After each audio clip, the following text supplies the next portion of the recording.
Welcome back, friends. It is great to see our friend Luna Cooper with the Springfield Greene County Library. Good morning. Thanks for coming in. Thank you for having me. Well, we're very excited because it is spooky season. Yes. Halloween is Friday.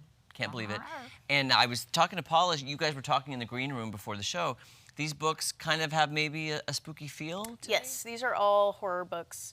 They aren't all shelved in horror, but they definitely are all scary books. Kind of for different audiences. One of them is more of a crime thriller. One of them is like a straight horror vampire story, and then one of them is a teen horror. Okay. So can we start with The Devil Takes You Home? Yes.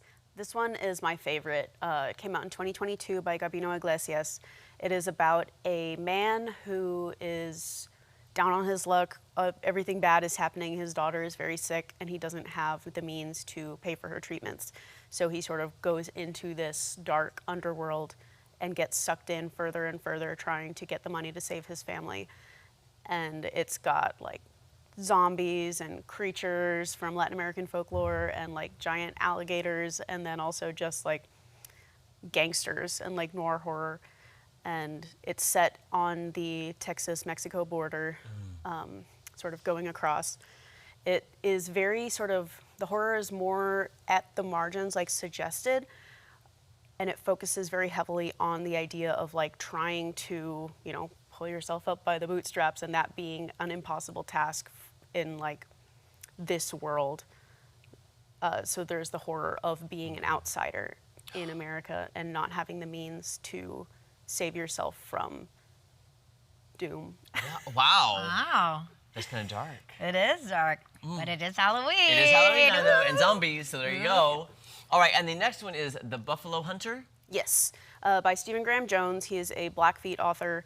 Has just very, very beautiful prose and a very incredible writer. The story is told through multiple narrators. So there is a historian whose great-great-great-great-great-grandfather, like far back ancestor, she discovers his journal, and reading through it, he is a priest from Montana in the early 1900s or late 1800s, and there's a series of grisly murders in their township, and he is taking the confession of a Blackfeet man who has been transformed into something else.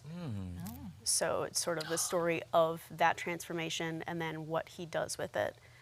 And it deals very heavily with the ideas of like being stripped from your culture and then trying to reclaim that and find a new interpretation of it in the world you live in.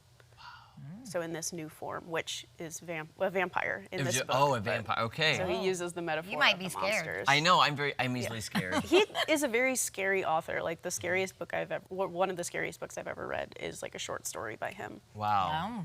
And it's a pretty easy read, though? Yeah, his words are really beautiful. Like it just flows, and it's just, you get sucked into it. Oh, wow. Okay. And then our final, She Is a Haunting. Yes, so this is a young adult novel, horror novel about a teenage girl named Jade and her sister who go to Vietnam to visit their estranged father, and he is restoring this old French colonial house. And they don't have a good relationship. Her relationship is strained with a lot of her family because it's like, I'm not, you know, Vietnamese enough, not American enough, not straight enough, like all of these things that she's not able to make everyone happy. So she's just trying to survive to get through it, to get money for college. But the past is bubbling up. So it's a haunted house story, and the house is a very distinct creature and like character in the story, and sort of covering the idea of like, if you don't reckon with the monsters of the past, you cannot build anything beautiful on top of it, and it will just sort of become poison. So he's trying to restore this house without acknowledging the past of the house, without acknowledging the past of their family, trying to build something new with his daughters without talking about how he has hurt them. And so like food and the concept of poison is a very heavy theme as well in the story. Oh, And wow. She's just trying to save her sister. And you were saying, too, before we went on camera, that the endings of these books are very important. Yeah, a lot of them have a kind of like twist ending. something that you won't see coming when you're reading it. And it's very easy for me to just get caught up in a book and I don't think about the ending. So it always like kind of hits me out of nowhere. And when something like just makes me sit there like, oh my gosh, I was not expecting that. But it's really fun. Oh. Does any of the books have sequels to them? Not that I know of. Okay. She loves a good trilogy and or series of books that you can keep up with. Well, Stephen Graham Jones does have a trilogy, I think it's a trilogy, or a series of like slasher movie inspired horror novels.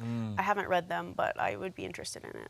She likes scary movies. I guess, obviously. I would have to read them with all the lights in the house on. If people want more information about all the books that you guys have to offer, getting maybe a library card, what's the best way to do that? Yeah, so you can go online to the library.org or go to the nearest library branch. We've got 10 branches all over Springfield and Greene County, and all the locations are listed online at thelibrary.org. Awesome. Luna, thank you for coming. Happy Halloween. Happy Halloween. Good to see you. All right.